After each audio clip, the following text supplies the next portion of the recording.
Alright जी, so this is where we left off last time. अच्छा, इसके अंदर एक करेक्शन जो हम इसमें कर रहे हैं, अगर हम यहां पे y माइनस वाई हैट लिखते हैं, अगर हम y माइनस वाई हैट लिखते हैं तो क्या होता है हमारे पास, जब हम डेरिवेटिव लेते हैं तो derivative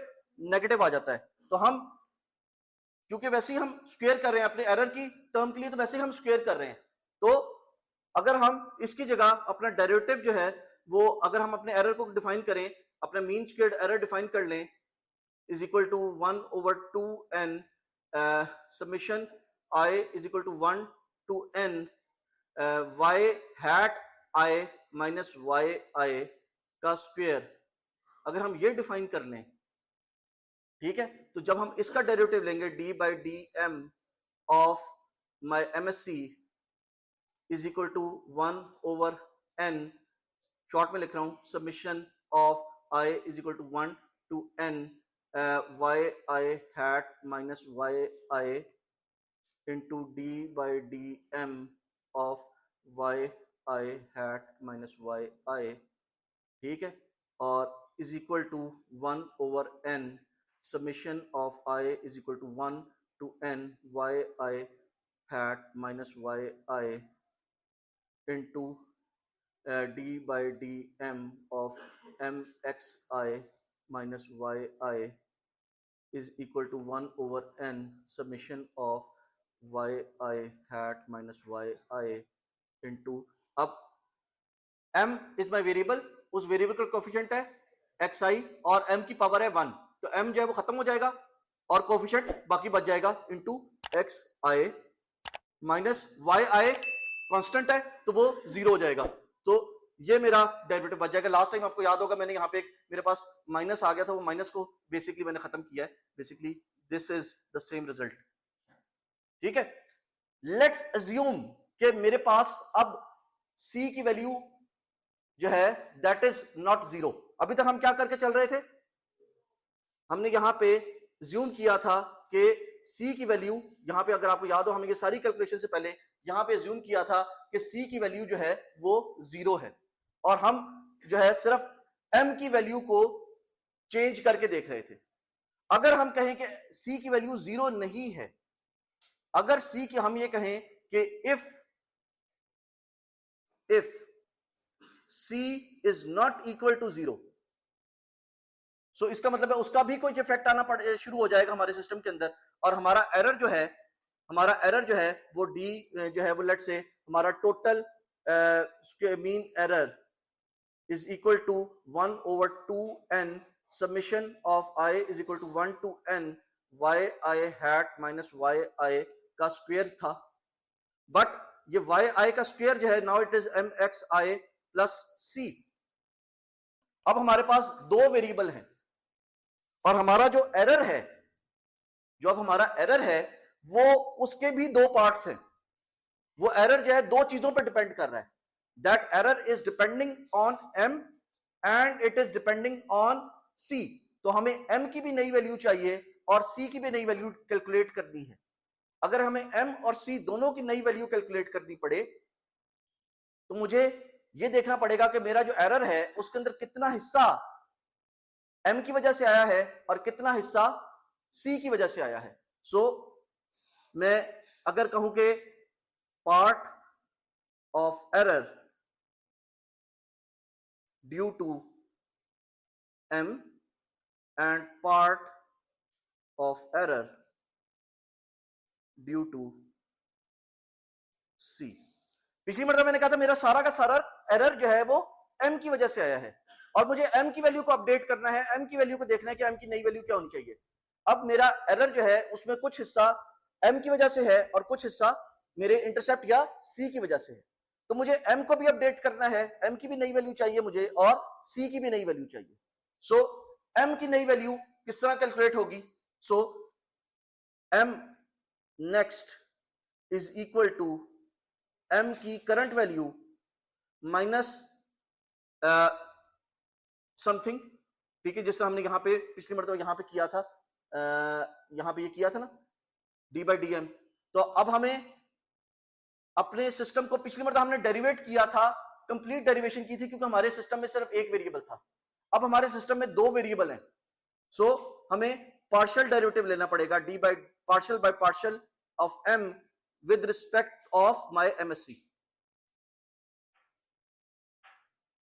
This would give me the next value for m, and similarly c की next value is equal to c की current value minus partial by partial with respect to c of my MSc. अब मेरे पास दो चीजें यहां पे नजर आ गई, एक तो मेरे पास आ गया कि partial of m, partial with derivative of with respect to m of my MSc. So partial of with respect to m of my MSc is equal to partial by partial with respect to m of my 1 over 2 n summation लगाना भूल गया, summation I is equal to 1 to n yi hat minus yi का square. ठीक है, and this would come out to 1 over n summation of yi hat minus yi into xi. ये हमने ऊपर calculate किया है, विद रिस्पेक्ट टू m हम calculate कर चुके हैं, अब with respect to c calculate करना है, with respect to c calculate करना है, तो partial over partial with respect to c of my MSc is equal to partial over partial with respect to c of 1 over 2 n summation of yi minus yi, यहां पे hat आ गया, यहां पे square आ गया, is equal to, अब मैं 1 over 2 n summation of I is equal to 1 to n, ये तो बाहर आ गया, और d और पार्शियल बाय पार्शियल c मेरे अंदर चला गया, किसके साथ, yi hat minus yi के स्क्वायर के साथ. ठीक है, ये I is equal to 1 to n था.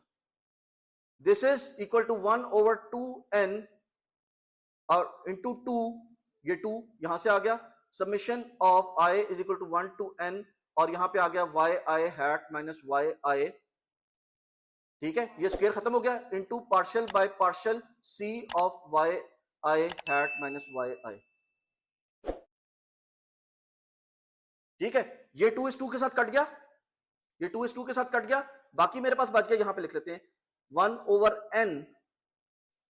summation of I is equal to 1 to n yi hat minus yi times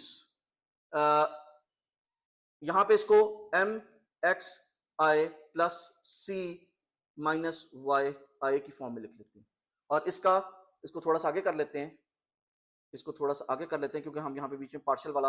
वो लिखना भूल गए हैं, यहाँ पे हम पार्शियल कर ले वापस लगा लेते हैं, डेल्टा बाय डेल्टा c. ठीक है, अब इसको अंदर लेके जाने की कोशिश करते हैं. अब यहां पे देखिए mxi है, mxi के अंदर क्या c की कोई टर्म आ रही है, तो with respect to c mxi जो है वो क्या है, कांस्टेंट है, और कांस्टेंट का डेरिवेटिव क्या होगा with respect to c,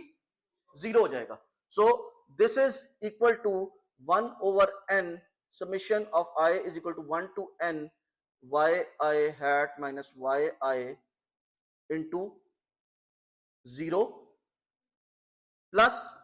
c का डेरिवेटिव क्या होगा, 1, c का कोई कोएफिशिएंट है 1, c की कोई पावर है 1, तो इसका क्या आंसर बच जाएगा 1 प्लस 1, और yi again in terms of c, क्या इसके अंदर c इन्वॉल्व है y के अंदर, तो in terms of c it is also a constant, इसमें कोई c की टर्म नहीं है, so it would also become -0. 0 और -0 आपस में कैंसिल आउट हो जाएंगे. ठीक है, so this would become 1 over n summation of I is equal to 1 to n yi hat minus yi into 1. This is partial by partial c of my MSc. So मेरे पास एक term ये आ गई, एक term ये आ गई. ठीक है, यहां तक कोई सवाल?